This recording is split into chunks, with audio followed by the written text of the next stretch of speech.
So how do we manage biological risk? So in order to manage biological risk, we have a biorisk management system. Okay, so in this module, right, we will focus on the transgenic organisms and the risk associated with transgenic organisms. Okay, so when we do the procedure of managing biological risk, we carry out, the first thing we do is risk assessment. We assess the risk associated with a particular organism. After we assess the risk, we apply what are known as controls. After we apply the controls, we measure what is called the residual risk. And if the residual risk is acceptable, we proceed with the experiment. For instance, I will give you a very simple example. You have your car. Okay? The car by itself parked in the garage does not pose any risk. However, when you take it out on the road, it starts becoming dynamic. Then it begins to pose a risk to yourself, to the driver, as well as to other users. Okay. Now, the set of controls which we apply will mitigate the risk. For instance, your seat belt is a control. Your airbags are controls. Okay, your brake is a control. Okay, so you have these controls which are actually engineering controls. They will protect you and the surrounding environment from the risk posed by the car. However, you also have what are known as administrative controls. Your license is administrative control. The laws which you follow are administrative controls. Okay. These are, so you have different levels of controls. We'll go into them and we'll formalize the different controls in the following slides. Okay. So when you have a risk, any risk, the formula for risk assessment is likelihood and consequence. Okay, let's explore it with the analogy for the car. You have a driver without a license driving on the road. He is not aware of the laws and regulations, so he just drives. He only knows to drive the car. So the likelihood of him meeting with an accident is very high because he will jump red signals, he will drive into pedestrians, and the consequences of that action also are very high.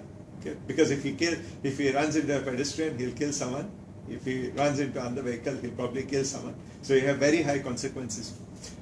Take the same example of a driver or an individual with a license to drive.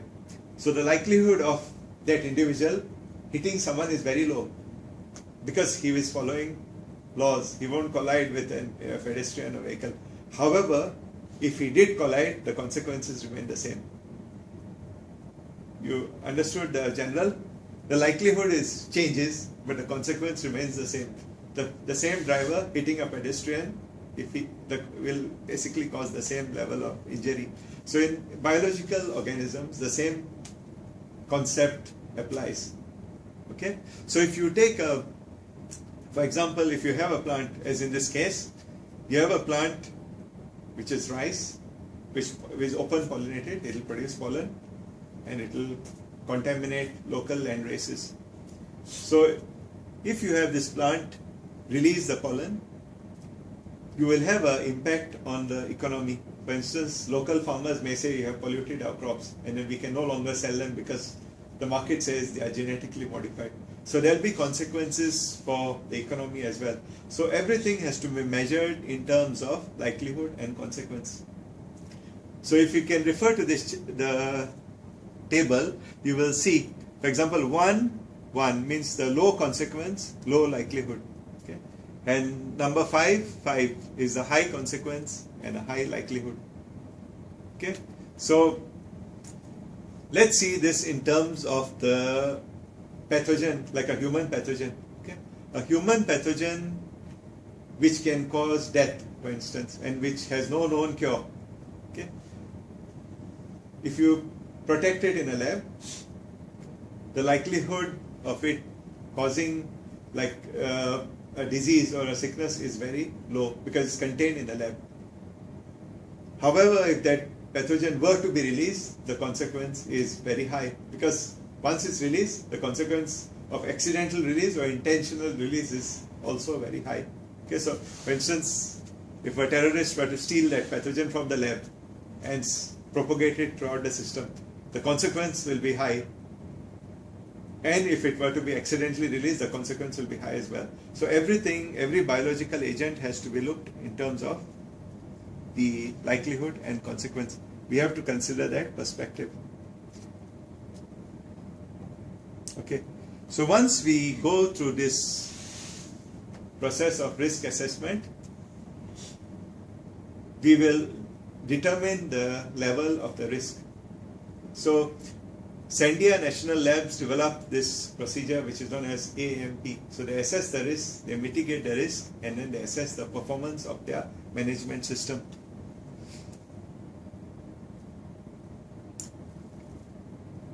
So how do you determine the level of risk associated with an experiment or with a particular pathogen?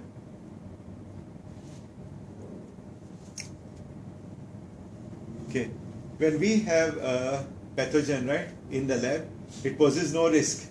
It's there in the lab, it poses no risk. But the process of carrying out an experiment with it is the one which poses the risk. For instance, you have a genetically modified seed in the lab. Okay, it's not going to pose any risk. However, when as a researcher, you take it out from the lab, you plant it in a greenhouse, and then you get a plant and you have pollen, the level of risk increases, the degree of risk basically increases. So these are things which you need to take into account when you do risk assessment.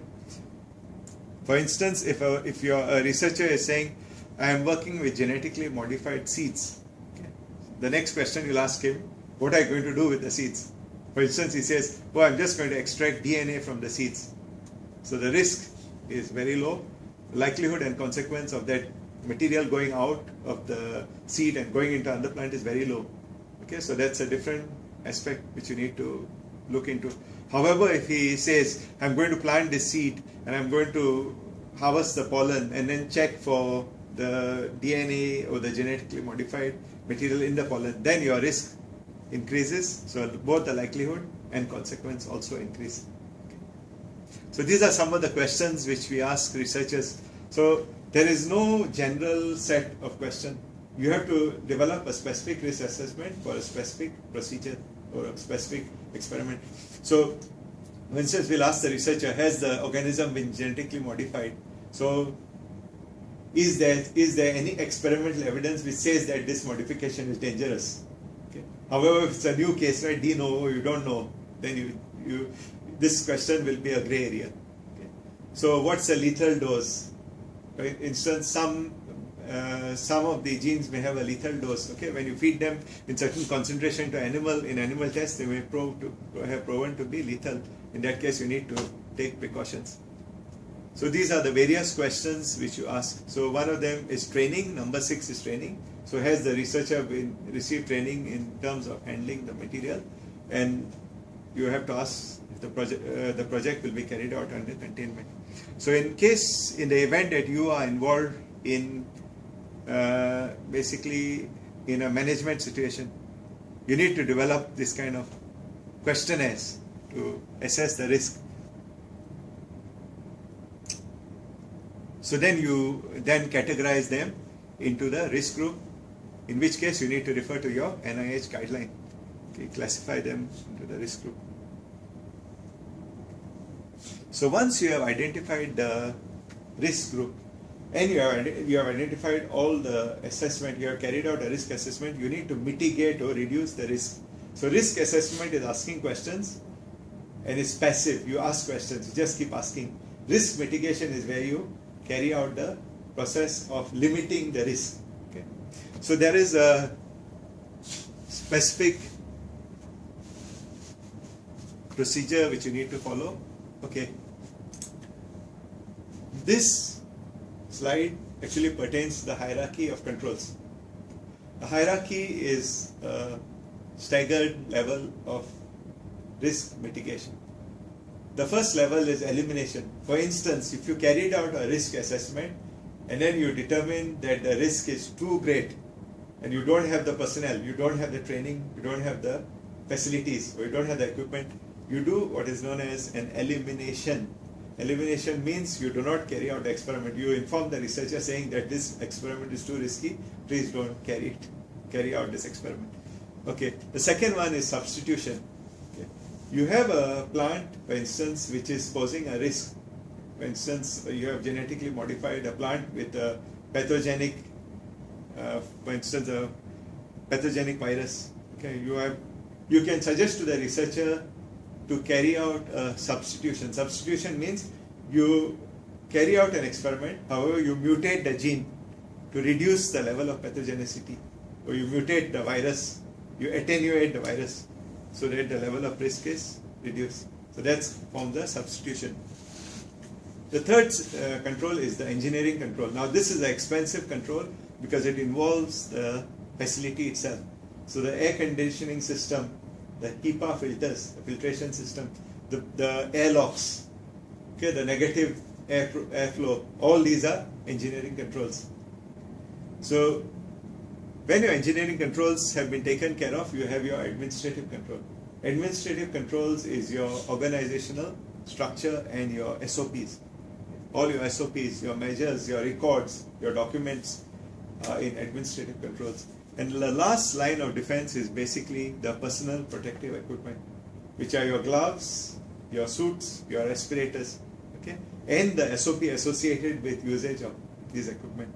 For instance, you may have a perfect respirator, a perfect mask, a perfect covering for your body to protect yourself. However, if you do not know how to use it, you'll basically, it loses its purpose. That's why you have administrative controls. So with every equipment, with every procedure in the lab, there is an administrative control. All these controls work in tandem. So elimination and substitution, if your risk assessment indicates that you have to eliminate a substitute, you have to inform the researcher. So the other ones are basically part of the physical structure, the engineering controls. Okay, so elimination, as I told you, is basically stopping all research. However, there are consequences for this. If you stopped all your research, you will basically not have any progress. Okay, you won't know. So you need to give a certain level of freedom, and then you need to apply containment. That's why we have the expensive containment facilities, because we want to do research with pathogens. However, we are taking all the measures to contain the usage or the release of those pathogens. Substitution basically involves reducing the level of risk by modifying the biological process. So one perfect example of substitution will be virus, which is used for vaccination, is attenuated. It's weakened, so it cannot propagate. Okay, so it can elicit an immune response but cannot propagate. The engineering controls pertain to all your filters, your physical barriers, and your airflow. So in a containment facility, the primary barrier is airflow. You reverse the airflow. So for example, you have a pathogen in this room. Most offices, for example, this room is basically having a positive pressure. So the air comes in through the air conditioning system. When you open the door, there will be air flowing out. So anything which is in this room will basically exit. So that's designed for our comfort. So you get oxygen, fresh oxygen coming in. In the case of containment facility, you have the reverse. So when you open the door, you will actually have air rushing in. So the air rushes in, goes to the system, is passed through several HEPA filters, and is pumped out. So that's the reverse. That's the difference between a conventional airflow and a directional airflow. Then you have your administrative controls, which is all your training, the SOPs, the records are all categorized as administrative controls. And finally, you have your personal protective equipment. So this is called the last line of defense. For instance, in Africa, you have the Ebola virus. They don't have transgenic facilities for protection. They don't have containment facilities. However, they have the PPEs, the personal protective equipment. So you anywhere personal protective equipment, as I said earlier, you need to follow the SOP. For instance, if you have some kind of virus on your glove and you did not doff your glove properly, you did not take it off, there's a likelihood that you will transfer the virus back onto your skin. And that too, it will be at a higher concentration because you took it for granted that you're working with PPE and you can touch everything. So it increases your level of risk, okay, risk of exposure. Finally, you have performance assessment. Usually in the case of plants, we have what is known as Sentinel plant. Okay, we have plant.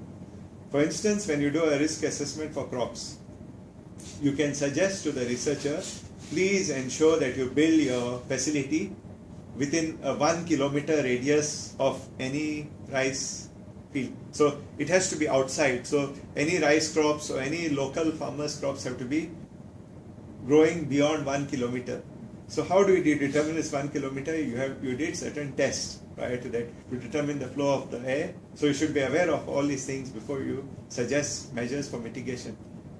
So one of the measures which has been practiced globally for determination of performance of your facility is what is known as Sentinel crops. The concept of Sentinel is like this. You have your facility, your containment facility, and you have taken all the measures to protect the release of pollen. Now what you do is you plant local varieties of rice around that facility. For instance, you're working with transgenic rice. You plant local varieties of rice every 50 meters radius around that facility. Okay. At the end of each cropping cycle, when you harvest your crop, you also harvest the seed from that crop. You then extract the DNA and you do a amplification or a polymerase chain reaction of a specific gene which is transgenic, and you test for the presence of that gene. Okay, these are known as the Sentinel plants. Okay, so Sentinel plants are used for assessment of your facility's ability to contain risk. So that's called performance assessment. Okay, so this is the concept. So you have a genetically modified plant and you have an area around in which you cultivate local land races. So the word local land races is plants which are found in that region. For instance, if you have a variety of rice which is endemic to this particular part of the world, and then I transferred it to the lab, I genetically modified it, and then I propagated it as a hybrid or a genetically modified variety. When I grow these with the local plants are referred to as local land races. So ideally, I should have enabled, basically created a sterile variant, so the pollen is not produced and does not propagate into local plants. Okay, or even if it's produced, it will be sterile. It won't impact local plants.